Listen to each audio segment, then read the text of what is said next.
The COVID-19 Financial Oversight Committee today, September 24th. You have agendas. We were going to start with resolutions. We're going to hear from departments, and then we'll do any kind of legislative update and framework as we get started. Councilmember Johnston. Yes, thank you.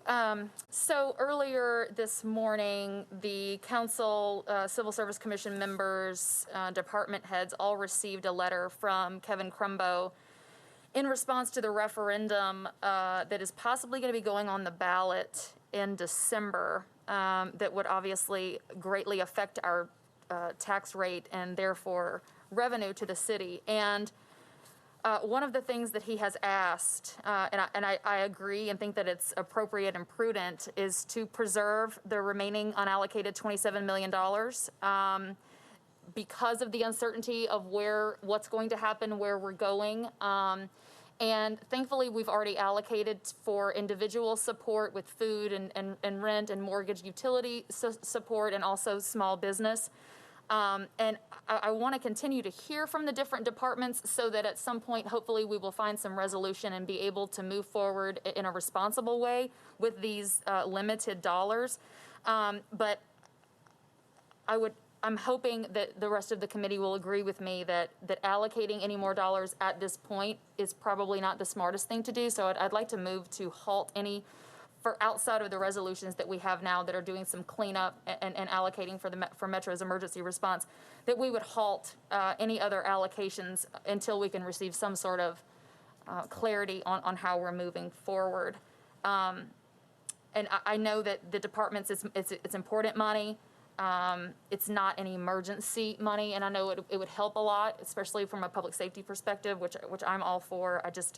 I really would like for everyone to consider not allocating any further dollars until we receive more certainty with where this referendum is going and the finances of the city. Thank you for that. Councilmember Sepulveda? Yes. Mary Jo, could you give us some more information to see if there has been a decision made? Do you have an update for us from the election commission?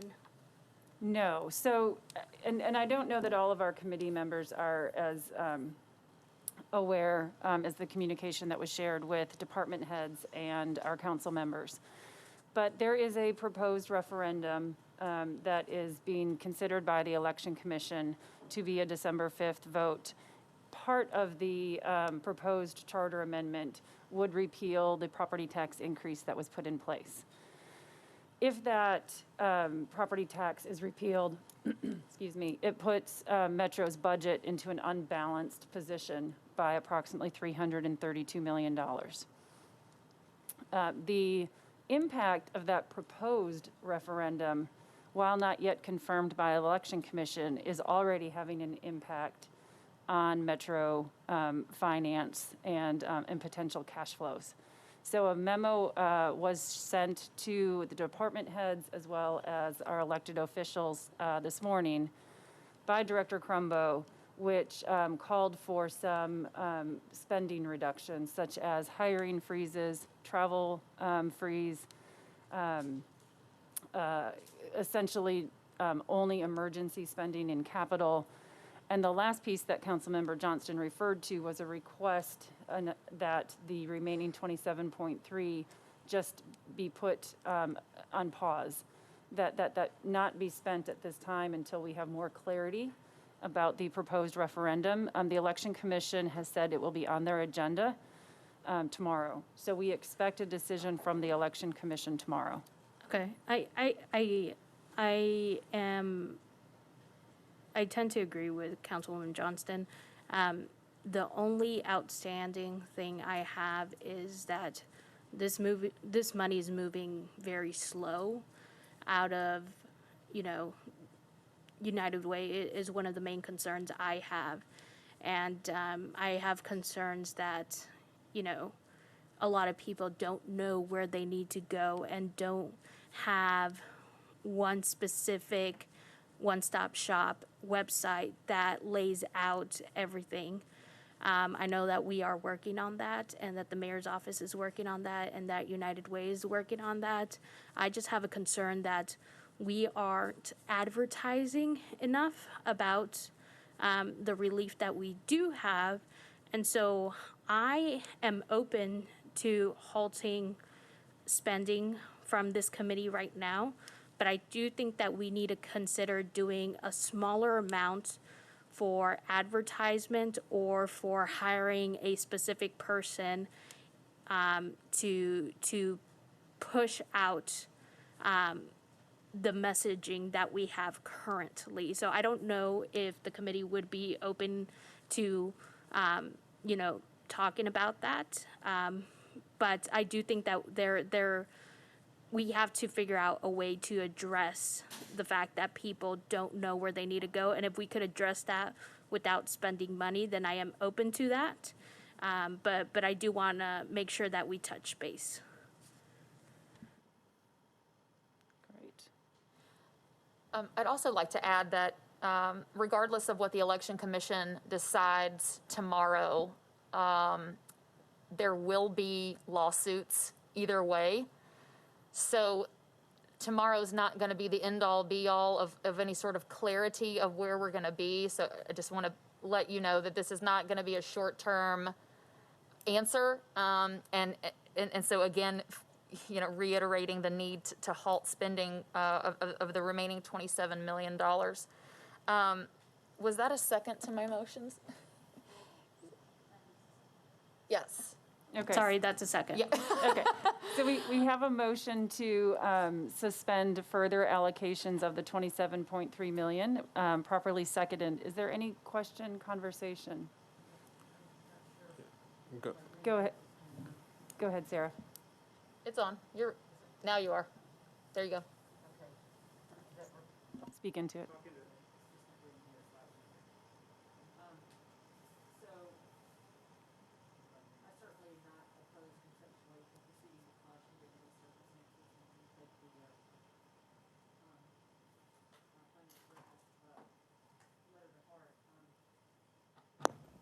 There you go. Thank you. One question I do have is, these funds, as we currently have them, are supposed to be expended by December 30th, and they're supposed to be reimbursements for COVID-related expenditures only. And so I think we've got to be conscious of that timing. We are saying in our resolution today that we are, in effect, pre-funding based on estimates of Metro expenses for COVID-related emergency relief through December 30th. And we're allocating an amount for that has frankly been sitting there for a while. So there's probably an update to what's actually gone out of pocket. But we're trying to cover all of those. What that leaves us with are these other infrastructure expenses that we've been hearing from departments on, and various other things that we've been talking about, including various nonprofits, restaurants, other school resources, et cetera. So I just would like to, make a note that we need to be conscious of the deadline for expending this. This is not just general money that can just go toward all Metro expenses. It has really got some requirements that are COVID-related associated with them. And I think that we need to monitor the referendum process, obviously, very closely, but I also think that we need to stay in very open dialogue about what our responsibilities are for the best use of this money, given some of the deadlines and some of the gaps that we're still leaving. And if I can help put some context around the timing and expenditures, one of the things that we have addressed internally is that there are expenditures that are eligible to be used with these funds that are in the FY21 budget for Metro. Specifically, the salaries of our public safety and public health department officials who are addressing the COVID-19 pandemic. Their regular pay could be reimbursed with these funds. Metro has chosen not to advance that request. Those numbers are not in the numbers that you've seen of the 48.8 million. They are not in those numbers. The numbers that you see for staffing is overtime. That was not in budget. You see temporary staffing, you see some of the admin and sick time that was incurred because of the pandemic, but nothing of regular pay is in the numbers that you have, that we have asked for allocation. That regular pay is eligible. It's not something we've come to the committee for, but because it is eligible and it is being incurred, and our public safety, public safety and public health salaries far exceed the 121 that we have from the start, we have the ability to ensure not a penny will go unspent by December 30th. So there is not a danger of the time on the calendar running out before we are able to incur eligible expenses.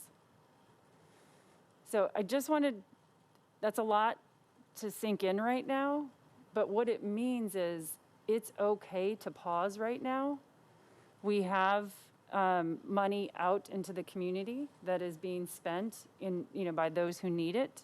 It's being addressing rent and food, and very quickly we'll get the small businesses out in funding. We're working on that contract with those agencies that we recommended.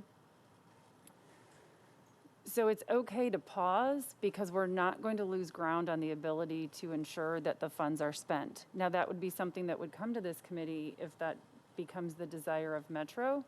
But I just think it's important for the committee to have a little bit of a peace of mind that we don't have to rush to make decisions to hit a December 30th date because the best use of funds may have already been spent.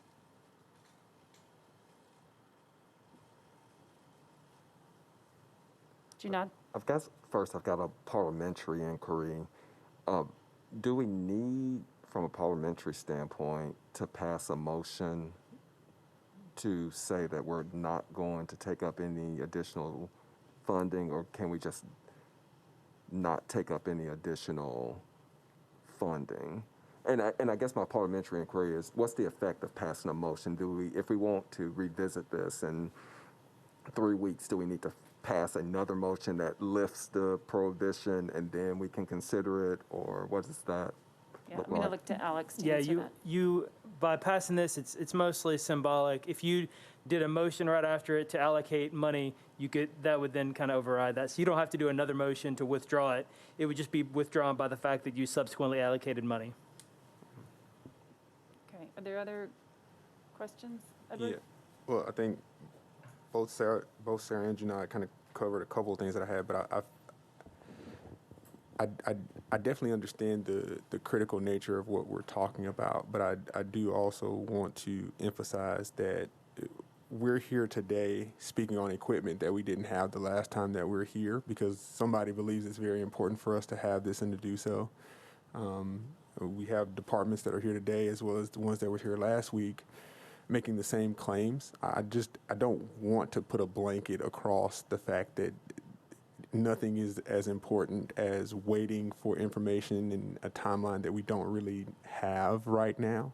I do understand that, it's a big number and there's a lot to sink in, but the example I would use rather quickly was the officer who I forget his name and I apologize, who was here speaking last week, and they were talking about why they need technical equipment to continue their training, and we're here using it today, so we kind of are hypocritical if we at least don't consider that. So I have a hard time overall. I think we ask that the departments and everyone else who's observing us in this process understand that we may have to yet again take out the hatchet or the scalpel and become more considerate of new information that we've received and the current state that we're in. But I personally feel very uncomfortable just with a blanket. We won't allocate anything else, even if it is just in principle, knowing that we can undo it. I just feel like that's something I'm not comfortable with when we have a lot of very minute details as well as large details to consider. Thank you for that. I certainly appreciate that sentiment. My response to that would be that I think that it's important for the public to know that we take this very, very seriously, and that that we are looking at this from a broader perspective, and that, again, it is symbolic, as Alex said, but for everyone in the general public that is watching every move that we're making with this money, to know that we do take this very, very seriously, and that, not that we haven't before, but take this particular situation very, very seriously. And yes, we could allocate 5 minutes later, but just for everyone to know that this is a serious situation. This referendum would have a very serious impact on our budget and our ability to provide essential and critical services, and that this money could be used to alleviate some of that. And so I would still renew my motion that we, even symbolically, say that we're going to be halting allocations until we receive any more clarity. For the sake of clarity for the non-politicians in the room, because I hate to say, I don't want to come off disrespectful, but I don't care how I'm perceived, of making a motion to prove to people that we're serious.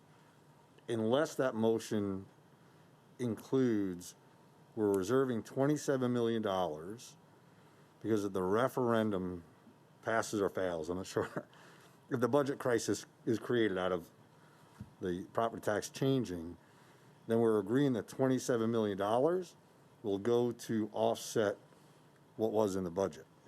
To me, that's worthy of voting on, because that's what we're deciding. We're basically saying by this motion, if the referendum goes through, we're going to take the $27 million and pay expenses the city offset that's in the original budget. And we won't be funding $27 million of the other needs. That's how I heard it anyway. I would say that is not what we want this motion to be. And if I'm going to throw this out there, if creating a motion today is causing more conversation than perhaps intended, we have to hear from the departments. We have 2 more departments that aren't here.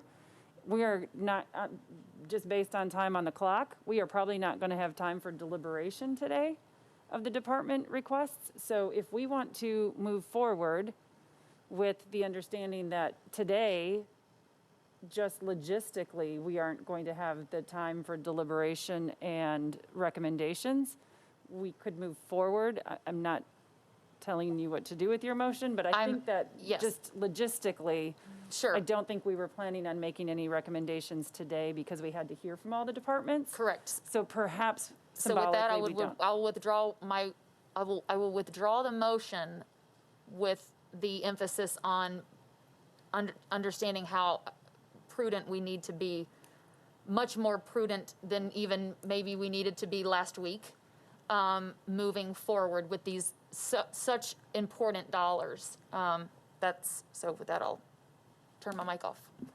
Junad. Yeah, I certainly want to respect the wishes of Metro and Mr. Crumbo. I feel like I'm at a little bit of an information disadvantage because I don't have the letter and I don't have a good feel for the timetable of what to expect. So I was going to ask, if we could get, maybe if the non-council members could get a copy of this and just some more information, that would be helpful in putting people at ease. I was gonna Absolutely. say we can make if we can get someone to make copies for non-council members on the committee so that they can see exactly what this letter says, I'm happy to share that with them. Great.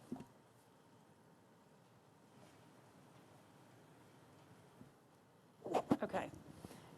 So, Alex, am I correct? The motion's properly withdrawn, so we will just proceed with our resolutions. We have 3 resolutions that were recommended and voted on last week. One is the appropriation of the $32.1 million. Representative Love, do you need these? And the other 2 are clarifications. Yes. And so we can start with the 32.1. Just a quick reminder, I sent this all to you just before our meeting. The remainder of the funds, back in June, the council approved the spending of 16.7 million towards the city's emergency response, in addition to the 24 million for MNPS, 2.8 million in some of the nonprofit work. And so this is the resolution to appropriate the rest of the city's estimated response to make sure that as we're expending those funds, they have been properly appropriated. You see a summary of those funds. I will point out, Councilmember Sepulveda did request for more detail on those numbers, and that will be part of the monthly report that I will send to you, which will have the totals that have been appropriated, and then actually the spending by department was part of the request, and you'll see that in this resolution in section 2. That we will, section 3, that it will be amount spent by department and then the remaining amount. Were there any questions on this resolution?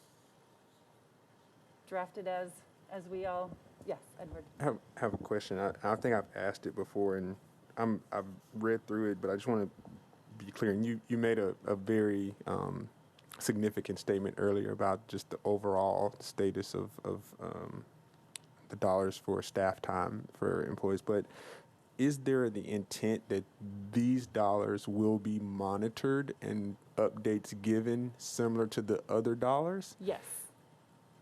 So, And if this resolution, yes, I believe that was the case, but I want to state, but now with the current information we've received this morning, is that even valid any further? I guess, is that making sense? Like we're asking for this to be monitored to see if there's a potential for dollars to come back if they're not being allocated quick enough, but then we just spent our time deliberating the potential impacts of the referendum. So I'm just curious now that if that language is in here, no matter what, if somebody's reporting to us, that's administrative time being spent, I recognize that. Is that even something we need to keep included in this? I mean, I think it would, there's no point in, I believe, having somebody come and report that these dollars are indeed being spent and no matter what, they're going to be needed because of a referendum. I think if that's language that's in here, it can be stricken. I just wanted to say that.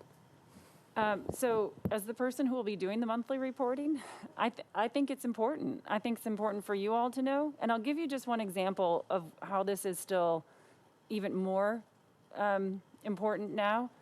One of the largest items in our estimates for the city response was hazard pay. And very early on, we made an estimate. And if you all recall, we needed to increase that estimate by twofold. And there was some preliminary numbers that showed it could be between 18 and 23 million. And so you'll see that there's a $20 million estimate. We have the ability to decide that we are not going to incur hazard pay through the end of December 30th. So we have the ability to conserve even within that estimate. So it's important, I think, to know that just because we're allocating the 32.1 million in addition to the 16.7 that has already been allocated, that we are still monitoring those dollars every day and that we are still making decisions on how to optimize. And if that is not considered the best use of those funds, we will make changes. So we don't look at this as a blanket approval to just spend up to those dollars. They are being closely monitored, and you will see that through the monthly reports. So I feel it's important to share that with you all as committee members as we continue to go through on just the city's response. We take that very seriously. And Mary Jo, when would we get the first report? Because I do agree that given the fact that there are going to be way more metro expenses than even this covers, just trying to know what we are funding and what we're not funding and where it stands, because COVID is sort of a fluid situation in terms of what our response needs are. When would we expect to get the first sort of breakdown with more information and just sort of an accounting for where we stand? I can provide that for us next week. I'll just use August 31st as the cutoff since I won't be at month end yet next week. Okay, it'd be helpful just to have a baseline because I know it's a monthly report. Yes. But if we got a baseline sooner rather than later, then we can kind of watch the trends. Yep, absolutely. Thank you. Somebody else?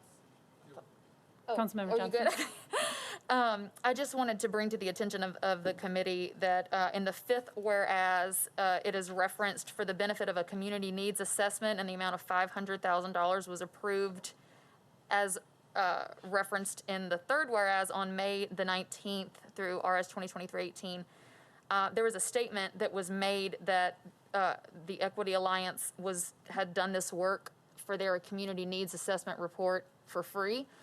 And so I would like to address that in that money has already been allocated, that Metro has not to date received an invoice. And so my desire, as we're in this conversation, because this resolution addresses this, I would like to formally request that invoice from Equity Alliance. Yes, ma'am.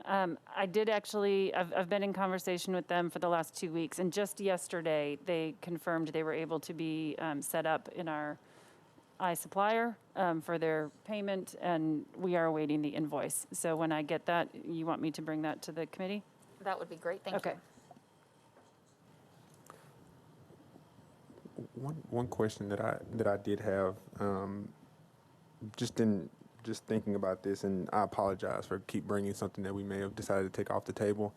The letter that was referencing the referendum, that shortfall, does it take into account these $32.1 million being allocated? Are those related, intermingled at all in that shortfall? Does it take into account that if these dollars for some reason aren't available via our committee, would then transition over into that bucket?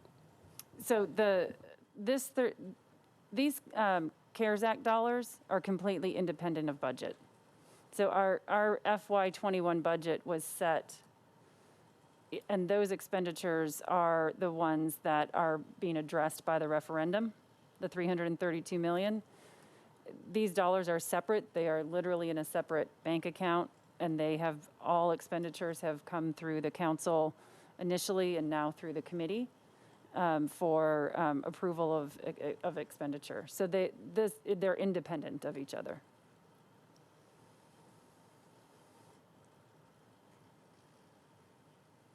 Okay, so any other questions on our resolution? I don't think there's any questions, so I would move for approval. Seconded. Any other discussion? All in favor? We're going to go by hands. Okay, I have 2, 4, 6, 7 of our of our committee members vote in favor. Thank you. Okay, next, we will take the resolution for clarification of the location of our music venues that we intend to fund. So it starts with a resolution amending 2025-15, and it has the $5 million up there. The clarification was on the music venue needed to be located in Davidson County, which brings up, Alex, I had somebody ask, it says physically located in Nashville. I think that needs to be Davidson County. Okay. Does everybody see that in section 1A?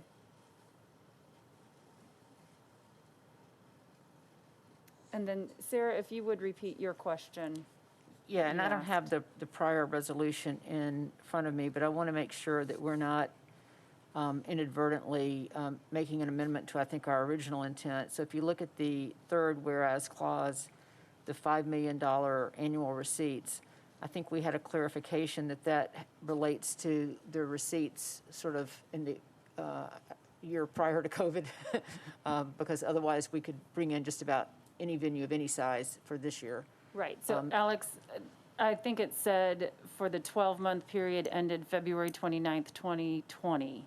Okay, we'll just presume for purposes of this, we'll just copy that exact whereas and move it over there. I think that would make more sense and avoid questions. And then I had one other little minor comment, which is, I think in the final whereas clause, that date is not correct. I think that the federal requirements, I believe, are December 30th. We did have, I think, instructions to Pathway Lending to make sure and to disperse by November 15th so that we could revisit any issues that we might have about how that's going. But I don't think it's accurate to say the federal requirements require November 15th. And You are correct. There are federal requirements, and the committee requests the funds be used or distributed on or before November 15th. Okay. Is that we'll make that change. Yeah, and then the final question I had is in the actual resolution itself, it talks about being primarily used for live music entertainment. Again, I haven't gone back to look at the original resolution, I don't have it with me, but I thought we actually had some detail around that. We did. What that means. I wouldn't want to be amending that. Well, I think, this just amends that resolution, so anything else that's existing in it is not going to be taken out. I think it's important to, Well, it says removed and replaced, so I just want to make sure that the section that we're removing and replacing doesn't include those other specifics. I'll ensure that anything that is in, honestly, let me pull it up, and I'll look at it, and I'll tell you what it.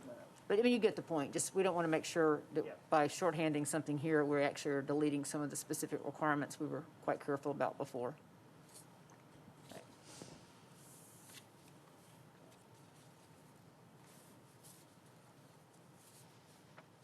Okay. Alex, you want to pull that up and I'll move on to the other one while you? Yeah, go ahead. Okay, so not voting yet on that. We'll make sure that we're not replacing, that we don't lose anything in that replacement. Did you have a question, Janat, on that one? Not a question, just a statement for the record that I said this last week, but I wanted to just reiterate it, that after the original passage of this resolution and the next one, Pathways became a client of my law firm, so I'm going to That's right. abstain on any deliberation and vote. Thank you for that. While we just clarify on the other one, the second clarification that's coming through the resolution, the next one, is to clarify that we had originally put in the resolution on small business technical support and grants, that Pathway was going to provide technical support. But what we had eliminated, or I should say what we had omitted from the conversation and from the resolution, was administrative fee for the distribution of the $4 million in grant funds, $2 million for live music venues and $2 million for small businesses. And as a committee last week, we decided to reallocate or change the $200,000 that was going to be sent to Pathway, that instead of technical assistance, they would use that as the administrative fees to administer the $4 million in funds. And so that's what this resolution is stating. So again, it was a remove and replace, but you will recognize that the rest of that was actually all in place. And what it really did is eliminate, there were, in the original resolution, the first, I believe, 4 items were all about the technical support. And so those are being eliminated. The rest of this was already in there. I've got just a couple of questions. We had talked about, there had been some questions apparently at council about whether or not this includes nonprofits. And we had some discussion at our last meeting about our intent behind that. And I think we discussed that we originally had thought that nonprofits would not be covered by this, that given the amount of money, that there would be plenty of need for small businesses. I do think that we need to make sure that we are comfortable with that outcome. First of all, I'm not quite sure where in this language it clarifies that issue. So that's one of my questions. The second question is to see whether or not there is any different perspective, given the fact that we sort of have, I think, reached an understanding that we may not be making additional grants out of the funds pending some of the uncertainty around the referendum. So the clarification was made for Pathway lending, and that was, I think, they just wanted to know the intention of the committee. If we need to put it in writing, we may want to consider that. Is that the desire of the committee? Do we want to add a number 3? No, I guess I didn't understand that's all that we were trying to do. I didn't know if we were trying to do that in the resolution or not. I don't feel strongly about which way Okay. it goes. If someone can remind me, when we had the discussion about adding or not adding nonprofits, it's my recollection, which could be off, that we said, let's do a separate allocation for the nonprofits and leave the business, whatever. And so, and everybody's nodding their head, so I guess my brain was good that day. Do we want to have a conversation around maybe changing that or leaving it alone based off of this new information that we have on holding back any further allocation? Or do we just want to leave well enough alone, understanding that we can allocate whenever we want to? I just maybe want to make sure that now that we have new information, do we want to include that sector? Could we make that an agenda item for next week? Yes. So that we can get through our departments today? They're just like, we need to move on. Is that agreeable? Okay. I Can I- don't ever want to, Mary Jo, can I say something real quick? Yes, please. The way the resolutions are written with respect to Sarah's point is that ultimately, this is just, the resolution is what gets it to council to then allocate essentially control back to the committee. So I think by the committee stating whether they want nonprofit or not nonprofit, we probably don't need to change the resolution to do that. It's the committee's decision because you still have oversight authority of that group. No, and that's very helpful. And that's really where my question was going, because I knew that there had been an issue raised at council. We had the same sort of nit issue in the last whereas clause, Alex, about the November 15th deadline. We'll change that one. And the other question I had about this is, I know, and maybe it does work together again, it's hard when I'm not looking at the old resolution. We say accept an administrative fee of $200,000. We are accepting that from Pathway, but we're accepting that in lieu of paying them $200,000 for the technical support. And I wasn't quite sure I saw where that trade-off occurred. It's not a new $200,000. No, it was in the first 4 items of the original resolution, and those were eliminated. Okay. And the first 4 items didn't state specifically that there was 200,000. It just stated 4 items about what the technical assistance would be. Okay, so I just want to make sure that that worked together, because it's hard sometimes when you are just looking at one provision. Thank you.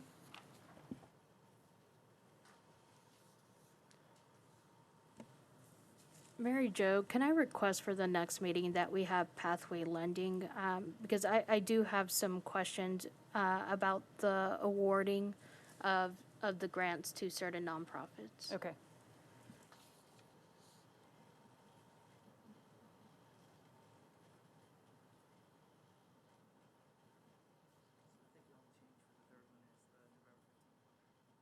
Correct. Okay, so let's go back to. Oh, sure, since we're still on the third one. The only change that we're making will say, whereas there are federal requirements for use of CARES Act funds, and the committee requests that these funds be used or distributed on or before November 15th. So that with that change, I'd move for approval. thank you. Second. Second, thank you. Any other discussion? All in favor? Great, we have 6 in favor and 1 abstention. Okay, and then back to what was the second one that we discussed. We are going, oh, did you pull up you wanted to tell us?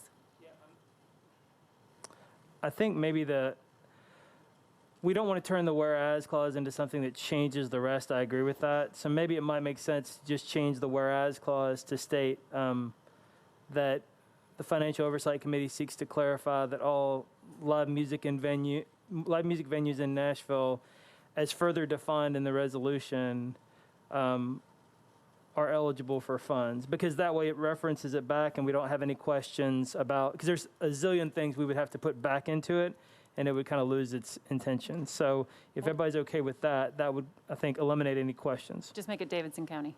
Davidson County, yeah, and Davidson County. And the November 15th change that we made to the previous Yes. one. So we will make sure that there is no loss of the original resolution on requirements in the whereas. We will make the same change about there are federal requirements for use of CARES Act funds, and that the committee requests they be distributed or used by November 15th. In Section 1, the eligible venues must be physically located in Davidson County. With those clarifications, I move approval. thank you. Second. Thank you. Any other questions? Discussion? All in favor? Excellent. So we have 6 in favor and 1 abstention. All right. Thank you all for clarifying those and the last piece of allocation for now. And we are thankful. Thank you for your patience today, and thank you for your patience since July when we started this process. We have guests from our departments to present some of the requests that they have made through this process. And I'll just start with what I had on my list, and that was Randall Jones is here with General Services. As you'll see, you have that framework list that has been updated, and General Services is requesting upgrades to the HVAC through CDC guidelines. I'm going to turn it over to you. Thank you. I'm Randall Jones, Assistant Director over Maintenance and Operations for General Services. And we've asked for funds to implement some CDC recommended changes to our HVAC systems. We've basically looking at increasing the efficiency of the filters going from MERV 4 and 8 up to MERV 13, which is a higher efficiency filter. Also looking at installing UV lights in the air handling equipment to kill off any pathogens that come through the air system to provide fresh air for the buildings. The cost for the UVC equipment installation, we're estimating at around $8,500 per unit for a total of about a $1.725 million. The increase in filters, we have a filter supplier that can assist in providing those, and that is an increased cost of about $40,000 a year, or 70% increase in that cost. Randall, when you say, is that an annual ongoing cost then, 40,000? If we continue with the increased filtration, it will be an annual cost. Thank you for that clarification. Any questions? I have a question. It led into it with the annual increase in cost. Is that completely optional with the modification? So if these modifications are made, of course, during the time of concern and presently you'll need that, but is it as simple as saying we don't need the filtration or the additional filters, or does the system need to be modified to operate without that additional $40,000 annually? That is simply the additional cost for the increased filtration filters. It's a higher efficiency filter, and that's just a cost of replacing those periodically as they become necessary. It is not a change of the equipment. There are limitations in the equipment as to how much of a filtration package you can put in them. This is simply not modifying any equipment. This is simply just replacing the filters with a higher efficiency. Thank you. Do you have a question? Does this affect the life cycle of the units themselves at all? That's one of the things we have to be careful of. You can put too much of a filter in, which will actually put a drag on the equipment, reduce the airflow, which one of the things we're trying to achieve is to increase the airflow, but to filter it more. It depends on the age and type of equipment, and that's one of the limitations that we have in placing those filters in, is we have to be very careful because we can actually burn up motors and drag the system down and decrease the life of that equipment, yes. So there's possibly a negative impact as far as a capital need if these certain filters were to go on these older units that couldn't necessarily handle that additional filtration. Are you taking into account to not put these filters on those maybe more vulnerable units? Yes, we're doing analysis of each piece of equipment to make sure that we do not go beyond the manufacturer's recommendation of filtration, because it will have a detrimental effect.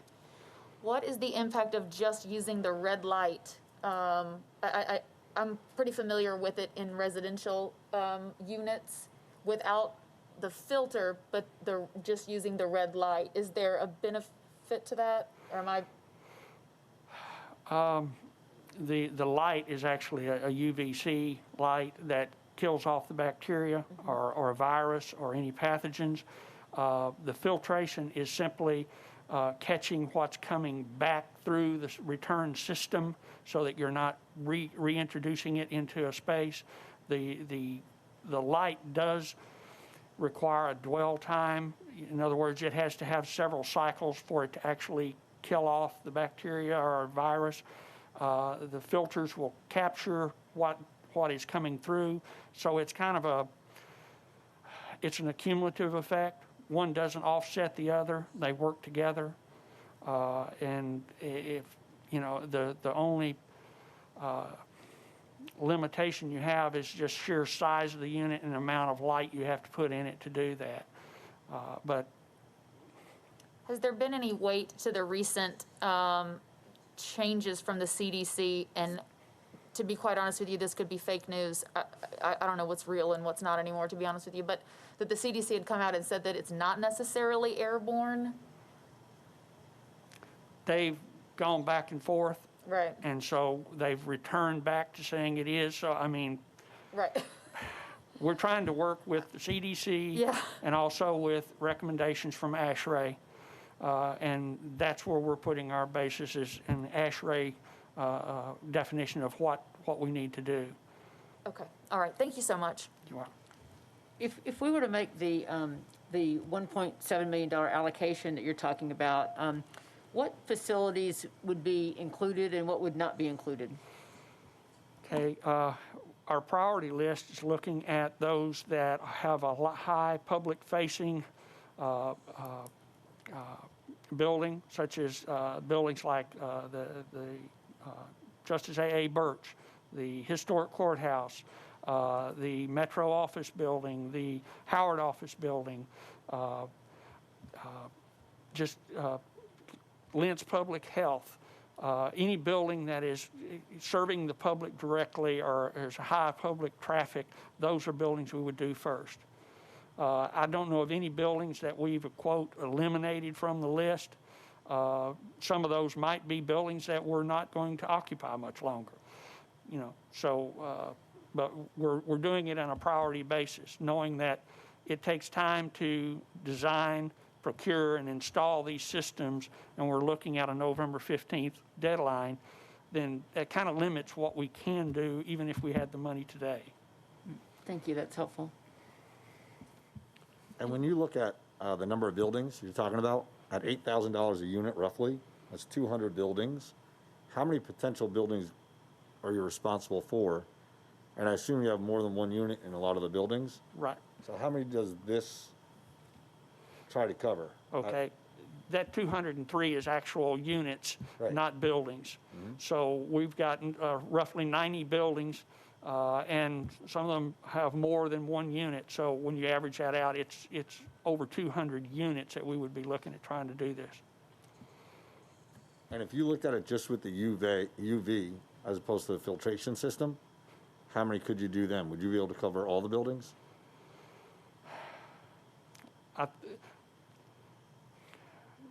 We could do all the buildings, but I think our limitation is the time of getting it designed, purchased, installed. Right now with the industry, there's a mad dash for everyone to buy this, so we would have to look at that time lag of getting these in. But we could put them in all the buildings. And then last, and I apologize for all the questions, that $8,000 per unit, does that include all the electrical runs that need to be added for the UV equipment? Yes, it does. Thank you. Edward? For clarity for myself and the committee, the time crunch of November 15th is for the allocation, right? It's not a burden on general services to have these designed and installed. It's for us to agree to present to council and then have them give us the funds. Is that correct? That's correct. We're asking for recommendations to be made by this committee by November 15th, but we have the ability to spend through December 30th currently. Remember? Yeah, the I just wanted to make sure yes. that the No, timeline I almost that, said that before Sean started when Okay. Randall mentioned November 15th. You would have till December 30th to incur the expense. The guidance actually clarifies what it means to have incurred the expense. If you had them all on order and installation was in process, we would be covered, even Understood. if the final work happened in January. Thank you for that. Okay. If we have no other questions, thank you, Randall. I appreciate you being here. From our Nashville Public Library, we have Susan Dry. Thank you for joining us. Good afternoon. I am Susan Dry. I'm the Assistant Director for Administrative Services for Nashville Public Library. On our list, we had requested $1 million for materials funding. With many people going online, e-content is 3 times more expensive to purchase.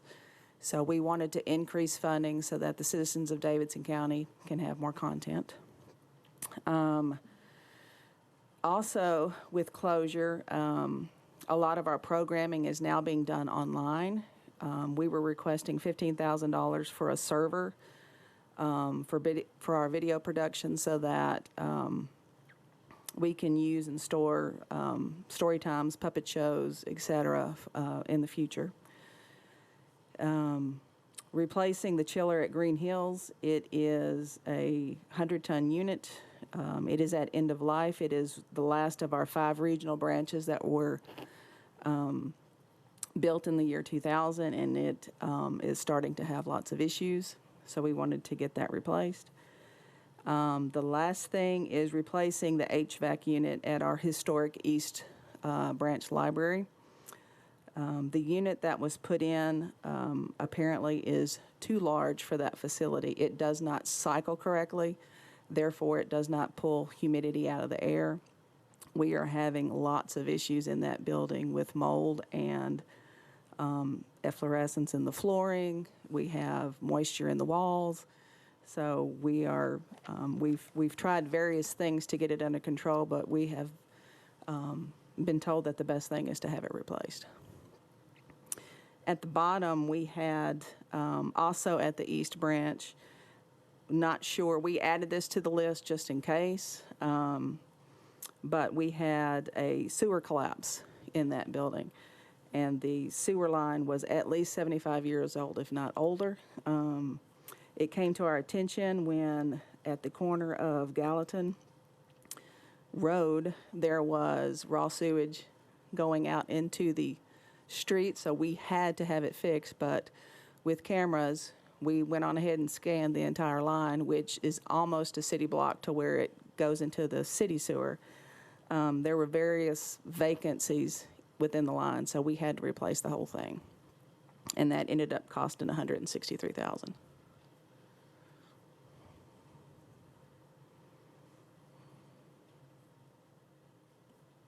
I have a question for Mary Jo. Yes. I understand the need here. A lot of this looks like some infrastructure issues, and I'm just wondering, of these 5 line items, what is actually applicable for CARES Act as far as COVID-related monies? So the e-content and the server for the online, I believe was the original request. Susan, if I may say, correct me if I'm wrong. Where I think the other 3 items came in was we originally had a governor's grant that was non-COVID related. And I believe I recognize those items from that request. And so I'd have to do some additional digging to see if they fall under COVID. My initial reaction, without getting too far into it, is that when you have things like HVAC, if there's not proper ventilation, there's probably an argument. We do know that sewage is a carrier of the virus. So I think I'm comfortable saying that the first 2 items are what were originally identified as COVID related and are eligible. And the last 3 items were actually originally part of a different request that was non-COVID related. Did I say that right, Susan? Okay. Yes. I would just ask if available, more detail to exactly what the line number 1 entails, just in terms of if it's programmed, what are the materials exactly, and the level of content. I feel curious about anything that just has one big lump sum line item. And just, I also think, as far as everything else, I would agree with the comments that you stated about applicability of some of the things on here. The content, the materials covers books, it covers online databases, it covers e-content, and when I mean e-content, we're talking about e-books, that type of thing.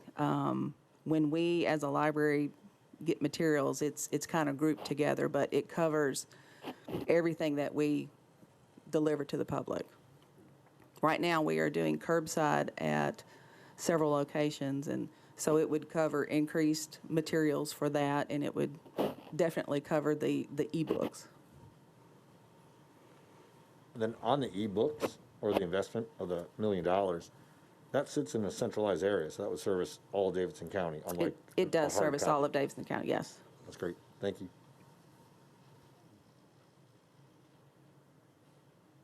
Any other questions for Susan? Excellent, thank you for being here. Next up, we have Actually, from. I do have one question. Yes, It's more out of go. curiosity. Is there a burden, and is it quantified for the e-pickup process on our library system?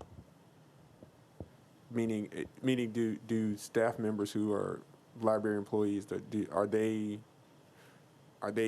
categorizing the number for hazard pay? Do they have the same access to or quantified material requests and things like? I mean, is that a process that actually is a strain versus typical business operator? I know it's different, just like any restaurant would be, but I'm wondering, is that being captured and quantified by our public library group? No, we are considering it regular pay, and they are being paid normally. I think it was currently budgeted, staff have the capacity, because there aren't folks coming into the library, they have the capacity to do curbside. Correct. Okay. Councilmember Spalding, did you have a question? Okay, sorry. All right, thank you. So next up, we have from the Nashville Farmers Market, Tasha Kennard. Thank you for joining us today. Oh, microphone. Thank you for having me. Good afternoon. As Mary Jo mentioned, I am the Executive Director of the Nashville Farmers Market, and I appreciate the opportunity to come share some background with you today and also discuss some of our funding needs. I do want to share that the Nashville Farmers Market is presently open for business. We operate 7 days a week. We have been operating since the start of COVID in a variety of different manners. We're now operating a hybrid model, which I'll talk a little bit about here in a second. But we are open for business and continuing to serve the community. While our farmers and artisans have continued to experience a surge in local demand for locally grown and produced foods, the restaurant industry in Nashville and throughout our country has suffered the most significant sales and job losses since the COVID pandemic began. And the Nashville Farmers Market is suffering those losses alongside our restaurant industry. Industry research indicates that restaurant sales are slowly recovering, but owners remain concerned that they do not have the financial resources to survive another 6 months of loss. And since they are a large component of our revenue streams at the Nashville Farmers Market, that brings about great concern for our organization. These restaurants have spent countless hours and money pivoting to delivery apps, curbside services, pop-up markets, outdoor dining. You're seeing it all across Nashville, including at our market. And we know that they've worked very hard, hours on end, with very little success over the past 6 months and a very bleak year ahead of them. I think it's safe to say that every restaurant owner that each of us know has had to lay off employees. They've had to cut their college funds.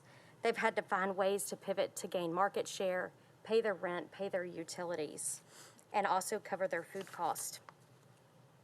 Unfortunately, Nashville is on trend with all the national statistics, and so today I'm asking you to consider being an advocate and support the local restaurant community that will also ensure the viability of the Nashville Farmers Market and its diverse merchant community comprised of nearly 150 family farms, artisans, restaurants, retailers, and small business owners.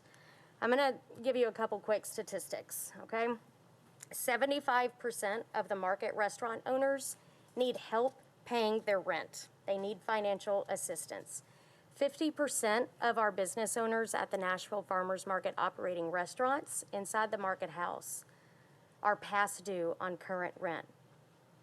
And we are working with them to be able to extend their rental collection periods through the end of this calendar year, through December 30th of 2020.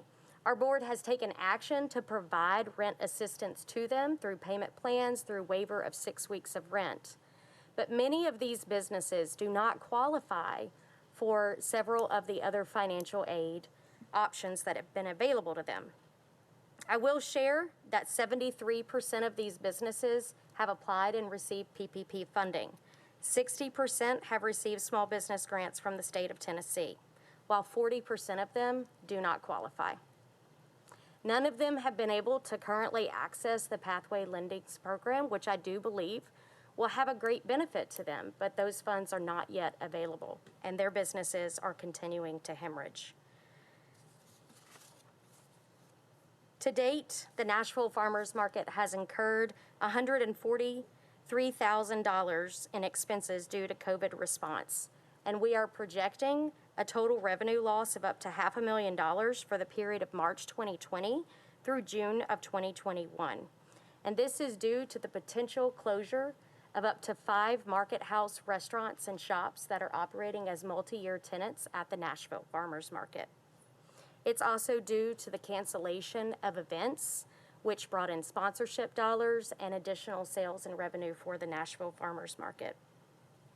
We are very thankful that Metro has previously approved expenditures to provide PPE and improve our air quality at the Nashville Farmers Market, as we are not part of the General Services Program. We've also been provided funds to provide safety and sanitation services at the Nashville Farmers Market so that we could be one of the first departments to reopen our doors and welcome over 1 million visitors back to the Nashville Farmers Market this year. So I want to make sure that I echo the sentiment and the gratitude that our board, our staff, and our merchants have for the hard work that each of you are here to do and to continue to do. Metro's support has allowed us to collaborate, innovate, and lead efforts to support other farmers markets throughout the state of Tennessee and the United States. We've worked with food halls as well as other restaurant industry leaders in their response to COVID-19. Our response has included an overnight pivot to an essential service drive-through market that served over 400 families on a weekly basis. We assisted our restaurants with altering their operations to curbside and online restaurant services, delivery programs, and we're now operating a hybrid farmers market model, offering both an in-person and an online contactless experience for our customers. We are the only public market in the state of Tennessee operating a hybrid model, and we believe this positions Metro to ensure access to fresh, healthy food and uninterrupted retail opportunities for our merchants going forward. We've partnered with local nonprofits such as Second Harvest Food Bank of Middle Tennessee to provide a new voucher program to provide fresh food to families and individuals that are impacted by COVID-19, whether that be through job loss or underemployment. Second Harvest is distributing those vouchers, and those vouchers are redeemable at the Nashville Farmers Market, which enhances opportunities for economic recovery for farmers and artisans operating there. Additionally, we're working with the Farm to School Network and the Tennessee Department of Ag to address gaps in the supply chain and improve accessibility to fresh, healthy food and commercial kitchen resources to extend shelf life and manufacture products. I'm telling you all of this today because I want you to understand the brevity of what our organization is doing to make a difference and to respond to COVID-19. We're not simply here asking you to fund additional operational or facility needs. We are asking you to fund the long-term stability and growth of our organization as we address these issues. Today, we are seeking $300,000 to respond to the increasing cost related to operating our facility in a COVID environment. Those funds will be used to support increased janitorial, security services, and automation of our high-contact surfaces. This includes our restrooms, doors, and facility equipment, as well as entrances to the Market House facility. As you might imagine, 2 million hands touching those doors all throughout the year is a high-risk environment. So one of our main goals with this funding request is to automate those doors. We are positioned through advanced procurement work to expedite the work to automate all of our entrances and our restroom equipment before December 30th. In addition, we're seeking $650,000 to provide financial support and technical assistance to the Nashville Farmers Market and its merchant community in response to ongoing COVID-19 economic conditions and business recovery efforts. This funding will position the Nashville Farmers Market to retain and support multi-year lessees and daily tenants at the Nashville Farmers Market, while uncertain economic conditions remain unfavorable for restaurant recovery, retail, and the tourism industries. Our merchants will receive equitable rent relief as well as financial analysis, small business training, technical assistance, all provided by the Nashville Farmers Market and industry leaders. Not only will this funding support nearly 150 small businesses operating at the market, but it'll also provide critical funding to stabilize our organization as we work to rebuild after the tornado that damaged our facility and recover from the impacts of COVID. We know based on our recent analysis that at least 5 multi-year tenants will close within the next 8 months without additional financial relief. This will result in significant revenue loss and impact the consumer experience and the diversity of offerings at the Nashville Farmers Market. We've worked tirelessly over the past decade to improve the market experience, our offerings, diversity, and programs, and we remain committed to those efforts, and we're asking for your support to get to the other side. We understand your resources are limited. We understand, especially with the referendum, the concern about expending additional funds. We understand the situation that Metro is in. But we also understand the value and the community that the Nashville Farmers Market drives in Nashville and beyond. And we're asking you today to consider stabilizing this institution for generations. Thank you.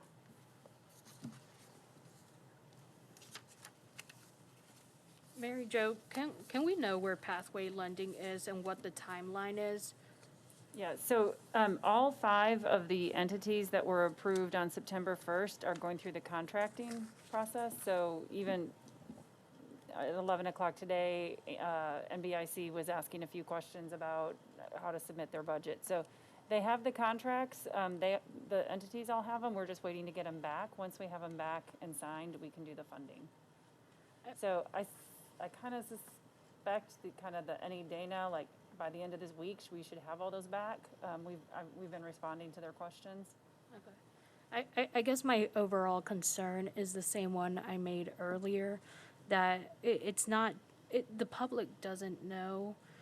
Some of the businesses still don't know. I am happy that the farmers market vendors and business owners are aware that there is this money that will be available to them.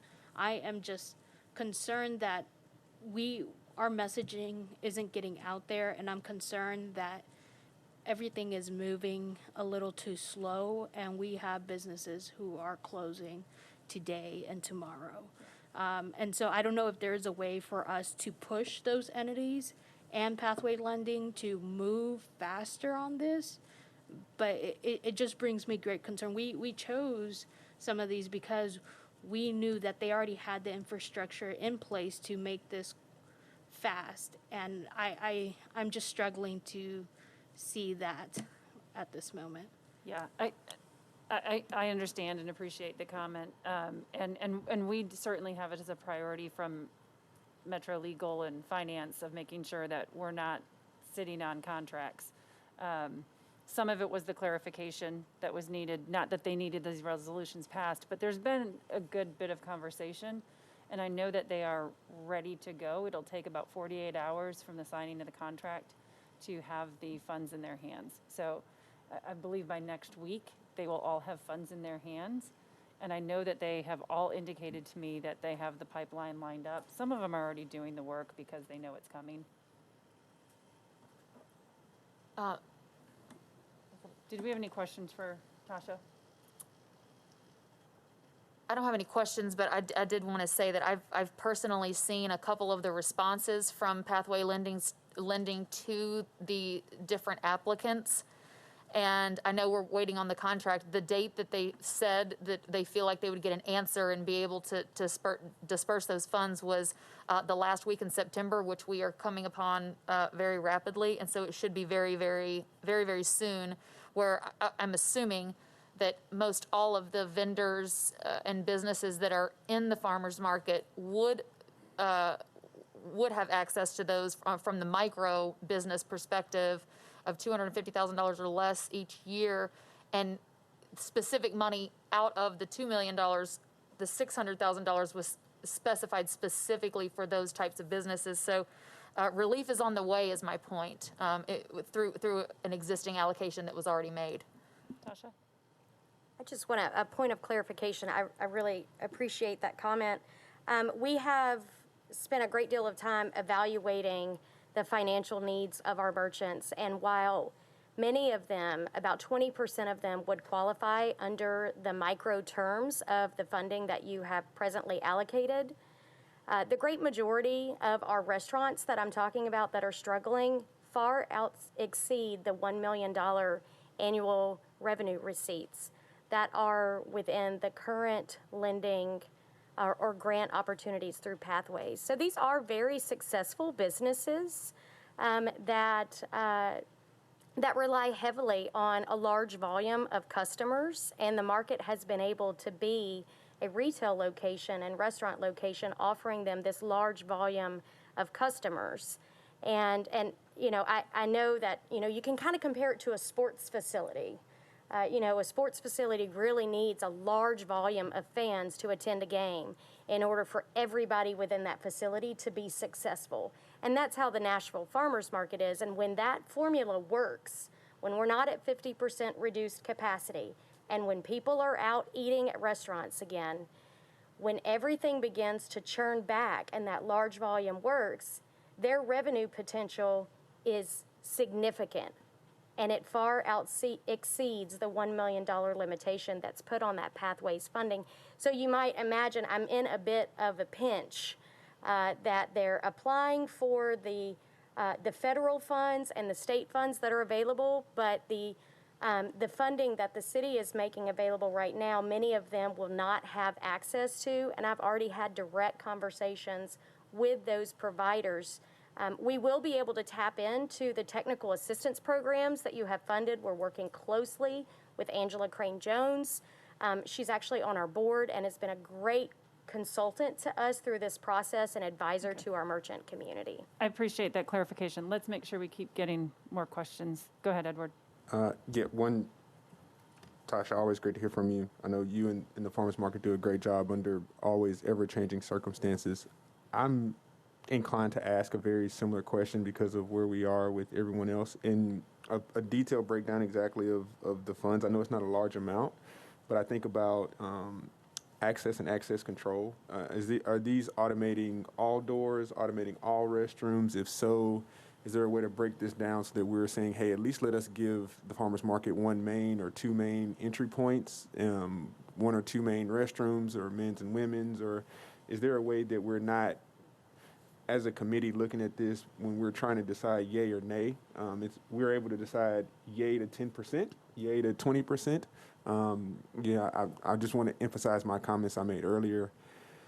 Handcuffing ourselves to not doing anything, I just don't feel that's the right answer. But I feel like if there's a lot of opportunity to really piecemeal the most effective or what we'll say are extremely impactful to venues like yourself, I think we should try to do that. And so if you would help us by providing a little bit more detail, maybe on an entry cost basis or preferred entry cost basis, and then on a maybe a partial amount versus the entire amount. Thank you. and to piggyback on that, if we could get a little bit more detail in the vendors that do not qualify for the Pathway Lending's allocation of the cap of $1 million in revenue as of February 30th, 2020, to know what that sector need is, that would be helpful as well. And Tasha, if you need to put that together and then either send to me and I can send to the committee, unless you have it to share. We do have that prepared. I can tell you that the vendor community at the Nashville Farmers Market, and I can provide this in detailed report back to the committee as well, they are claiming that they need between $20,000 and $69,000 of additional relief support in order for their businesses to continue to operate successfully through COVID-19. Of course, they don't anticipate or expect all of that support to come from Metro government. So they're looking at getting the support from a variety of different entities. But that particular information is specific to the restaurants and the retailers that would not qualify for the Pathways program. We spent a great deal of time trying to make sure that as we brought this need to you, we weren't replicating something that you had already appropriated funding for. And as far as the detail for the automation, we do have that prioritized by zone. We can spend approximately $150,000 of that $300 on a multi-door entrance, which is a new entrance facing the Tennessee State Museum with accessibility to 155 parking spaces. It's ADA compliant. The remaining funds of that $300,000 request would go to the double door entrances, which we have multiple 12 double door entrances throughout the facility, and restroom automation, and it would cover all of them. Just fast question on the automation. Obviously, the payback return on the savings in the utilities are fairly fast. On the low end, 8 months. On the high end, maybe 6 years, the doors at least. There are other programs that are in play where you can get different funding because of what you're doing from an environmental standpoint. Have you pursued those? That's probably a general question for a few of these requests that I think we have for the same thing, because it could be paid off through other entities. Have you pursued that? So we are working with that. We've been working with Capital Project Solutions to evaluate this project to find if there's any credits or any grants available. We're also exploring opportunities with the state to see if they have any credits available. We just did receive a $34,000 credit for our HVAC installation, where we changed out our old units and increased our tonnage. We were then able to utilize funding from that to put an ionizer on those units as well, and then additional filtration systems in our VRF systems. So we're trying to find credits or funding opportunities everywhere we can. Thank you. Thanks for what you do out there. Thank you. Any other questions?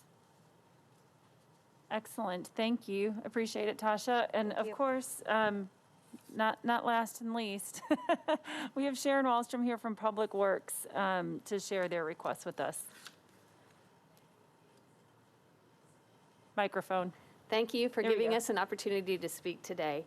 I'm coming to you with two different quotes. Both of them together are approximately $402,000.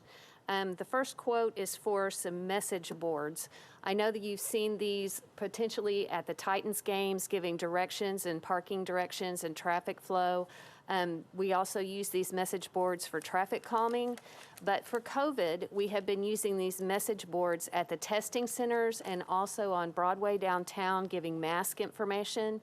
And because these boards are being used so much more than they have been just for the traffic calming and the special events, we've had two of these boards break beyond repair.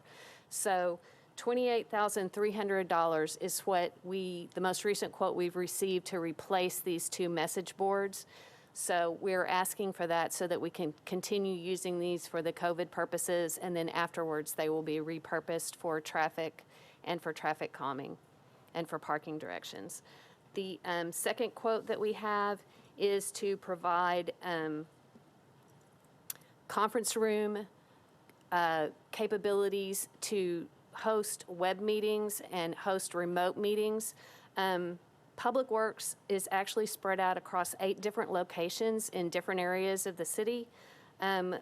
We are budgeted for 455 employees, and over 300 of those employees are the essential workers that are actually out on the streets, picking up the trash, the recycling, the brush, filling the potholes, doing the inspections, looking at the permits, everything else. A lot of these employees do not have any type of computer access. And for the employees that do, most of our employees have desktop access, and a very small percentage of our employees actually have the laptops.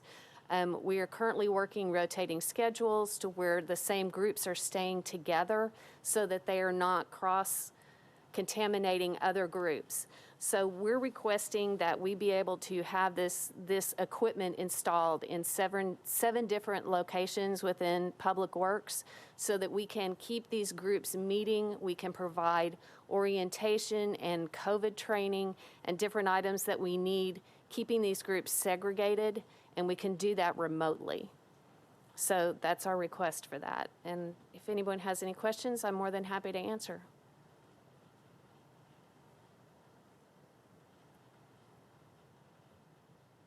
I think this group has heard about the video conferencing and technology from a few. That's probably why there aren't questions.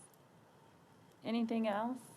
I just, from my standpoint, a little different on those video boards. It doesn't solve your financial problem, but if there's anything we can do, Bridgestone Arena, using our boards, to at least replace the one that's, I think, by Rippey's, just Okay. reach out. You know, we're pretty big fans of yours, so if we can help in any way, let us know. Thank you. Thank you. To piggyback on possibly repurposing, Sharon, the 300 or so employees that are out and about, are you asking for like laptop type? No. No, most of these they're out driving the trash trucks and doing those kind of items, but they do have to be trained. They do have to go to orientations. They have roll calls in the morning, and some of this video equipment can be used to provide training to the entire employment population that is normally out on the streets working in the mornings remotely, which makes it a lot easier. It keeps groups from having to meet together or to combine together when you can keep these separated in the different locations with the remote. Does it mean they could access Meetings. it with a cell phone, like through a WebEx? Most of our people do not have Metro-provided cell phones either.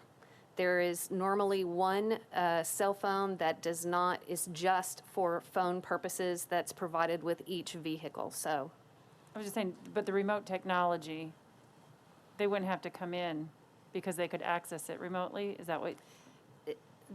The problem, the employees that I'm talking about do have to come in. Okay. They are essential workers, so they are physically and have been in this entire time during the COVID. So what technology is it that you're asking for them? Is it laptops? Is it? No, it is actual conference room equipment that will have the video screens and the microphones and the ability to view and talk back and forth between different groups remotely. Is it that it allows them to stay in 7 distinct locations, which Yes. lowers the numbers of people that have to be together and eliminates so, because pre-COVID, they would all come to one central location. Yes. Okay. Okay, thank you for that clarification. Anything else? Any other questions? Thank you so much to our One- department. Oh, go ahead, One Edward. question, just Yeah. in general, I was waiting until we got through them all to make sure we had time.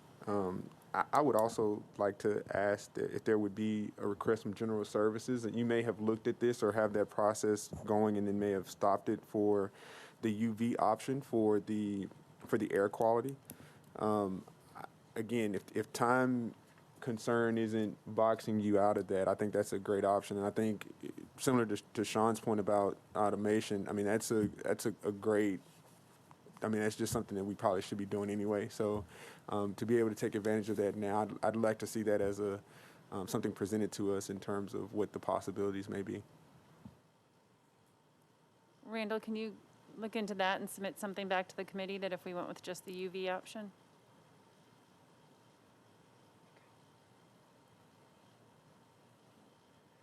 Anything else? thank you to our departments for your patience through the whole process and through today. We appreciate you being here. I don't have anything else for the committee today. I think we have 2 departments that may still want to present next week. We'll have some updated information next week. I'll have that first report through the end of August to give you a little bit more detail on Metro's expenditures. Is there anything else for the agenda that anybody would like? Just one question, on the referendum information or progress, you said that meeting's tomorrow or next Thursday? The Election Commission is meeting tomorrow. Okay. It's on the agenda for them to discuss. So publicly, it's been shared. They have certified that they have the number of signatures to put this on a ballot. Why they are continuing to deliberate is because they don't know if it is constitutional. They are looking at the legality of having it on a referendum. So we are waiting for that decision by the Election Commission tomorrow. Thanks. But we expect lawsuits either way. So it will still be a little bit of a nightmare. A lot of a nightmare, actually. Can I ask for Pathway Lending to speak Yes, to us? I'm sorry, you did ask for that also. Thank you. I've got that somewhere, but make sure. As far as our messaging, is it possible to put something on Nashville.gov, like on the front page when you go to Nashville.gov, of a button, or I'm not a web person at all, so this is, forgive my ignorance, but just to have something there based on like what this committee has done and what's out there, a central location, so that we can start saying, hey, go to Nashville.gov. I mean, we can all be saying, go, call 211 for United Way, but to have something, to Sandra's point, and I've said it too, let's keep it simple and have one, singular place to go for people so that they do know what is out there. That would be, and I'm thinking that wouldn't necessarily be an additional cost, that would just be part of our normal IT infrastructure stuff. So if we could look into that, that would be super helpful. Sort of along the lines of, the COVID numbers that we have. When you go to Nashville.gov, there's a link to all of the health department data and the response stuff there. But to have something that would be, would that, yes, perfect. Great. Mary Jo, one other thing, I think this is just something that could be done by email, but getting back to this theme of sort of a little frustration about how quickly some of this information is getting out and support is getting out that we've already approved. We specifically used multiple organizations under the theory that they have tentacles into different parts of the community and could get the word out. I would like to just get even an email update, even if the contract is not done. What is their communication plan? Okay. What have they done? Because they should be using this time as the contract is getting finalized to plan on how they're going to do outreach. And I think by making it clear that's our expectation and having them tell us how they're going to hit the go button on getting the word out would be helpful. And then just taking that a step further, their communication plan, because I was going to bring that up, we were very intentional about what organizations we were using. They need to get it out through their best channels, through their communications person/department means, or let us know where the gap is. Because instead of assigning dollars to spend advertising, there are other tentacles I think we can touch and reach out to. The last thing is, I don't think the media, this is not a beat up on the media, by the way, but they've done nothing to talk about the money that has gone out yet. And I don't know if the council or the mayor's office, who would help coordinate or direct that, but it's an easy thing to get out. Now you need to hit multiple Right. media sites. There We have just been didn't get press it. releases, but Right, they've not whether they carried choose the to pick water. it up or advertise it. And I think there's been a little bit of a hesitancy on the small business, knowing that we have not sent the funds yet. But we are so close that you're right. I will reach out to them because they've individually told me, I think, that some of them are actually already doing the work, have the pipeline, they have communicated. So I will get that formally from all 5. And then, absolutely, you all have been very focused and consistent and passionate to say we just need to continue to get more word out. Yeah, and I think some of the council members have done interviews to try and get that word out. I would also encourage some of the other committee members, if that is something that you all are interested in. I think that if you guys reach out to some of the local news outlets, or if the news outlets that are watching right now reach out to some of the committee members, I think us making sure that we take those opportunities if they present themselves, and if we are comfortable with that, to speak about our work and where they could go. Great. We are officially adjourned. I appreciate you all. Thank you.